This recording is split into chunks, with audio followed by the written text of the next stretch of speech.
Preparation ನಡೀತಾ ಇದೆ, ಮಾಡ್ತೀವಿ ನಾವು ಯಾವತ್ತು ಅಂತ ಅನೌನ್ಸ್ ಮಾಡ್ತೀವಿ. ನಾಳೆ ನಾಳಿದ್ರಲ್ಲಿ ಅನೌನ್ಸ್ ಮಾಡ್ತೀವಿ. ಯಾವುದು ಅದೇ ಇವರು ಬೇಡಿಕೆ ಇಟ್ಟಿದ್ದಾರೆ, ಅದನ್ನು ಪರಿಶೀಲನೆ ಮಾಡ್ತೀವಿ.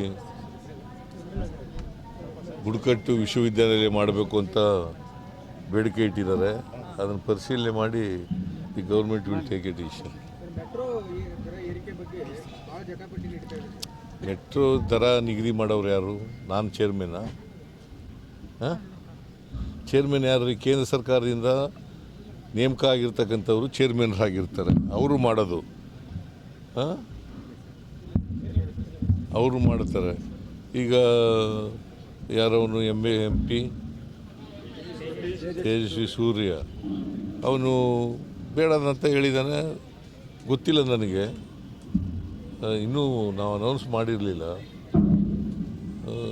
ಏನು ಗೊತ್ತಿಲ್ಲ ನನಗೆ, ನಾನು ಅಂತ ಹೇಳಿದ್ದೀನಿ. ನಾನಂತೂ ಬಸ್ ಎಂಥದ್ದು ಮೆಟ್ರೋ ದರ ಏರಿಸಿ ಅಂತ ಹೇಳಿರಲಿಲ್ಲ.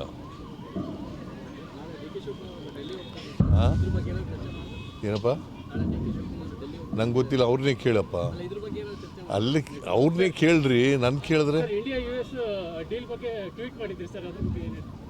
ಟ್ವೀಟ್ ನಮಗೆ ಅನ್ಯಾಯ ಆಗ್ತದೆ, ನಮ್ಮ ರೈತರಿಗೆ ಅನ್ಯಾಯ ಆಗ್ತದೆ ಅಂತಕ್ಕಂಥದ್ದು ನಾನು ಟ್ವೀಟ್ ಮಾಡಿದ್ದೀನಿ.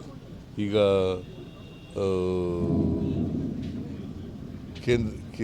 ಅಮೇರಿಕಾ ಮತ್ತು ನಮ್ಮ ದೇಶ ಮಾಡ್ಕೊಂಡಿದ್ದಾರಲ್ಲ ಅಗ್ರಿಮೆಂಟು, ಅದರಿಂದ ಅನ್ಯಾಯ ಆಗ್ತದೆ ಅಂತ ಹೇಳಿದ್ದೀನಿ ನಾನು. ಈಗ ಅವರು ಒತ್ತಾಯಕ್ಕೆ ಮಣಿದಿದ್ದಾರೆ ಅಷ್ಟೇ, ಅಮೇರಿಕಾದವರು ಒತ್ತಾಯಕ್ಕೆ ಮಣಿದಿದ್ದಾರೆ.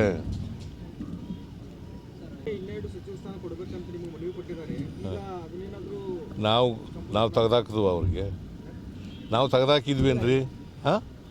ಕಾರಣಾಂತರದಿಂದ ರಾಜೀನಾಮೆ ಕೊಡಬೇಕಂತ ಪರಿಸ್ಥಿತಿ ಬಂತು. ಮಂತ್ರಿಮಂಡಲ ವಿಸ್ತರಣೆ ಮಾಡುವಾಗ ಮಾಡ್ತೀವಿ.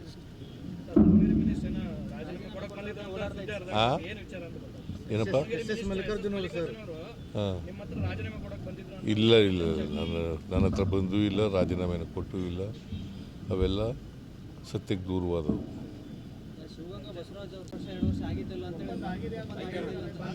ಅದನ್ನೇ ಪುನಃ ಬಂದು ಇದಕ್ಕೆ ಬರೀ ನೀವು ಅವ್ರನ್ನೇ ಕೇಳ್ರಿ, ನಂಗೆ ಗೊತ್ತಿಲ್ಲ. ನಿನ್ನ ಎದುರಿಗಾಗಿತ್ತಪ್ಪ ಅಂತ ಅವ್ರನ್ನೇ ಕೇಳಿ. ಸುಮ್ಮನೆ ಈಗ ಎಲ್ಲ ಸುತ್ತಿ ಬಳಸಿ ಬಂದು ಇಲ್ಲಿಗೆ ಬರೋದು ನೀವು. ಅವರು ಹೇಳ್ತಾರೆ, ಅವ್ರನ್ನೇ ಕೇಳಪ್ಪ ತಮ್ಮ. ಬೇರೆ ವಿಚಾರ ಇದ್ರೆ ಕೇಳಿ. Thank you.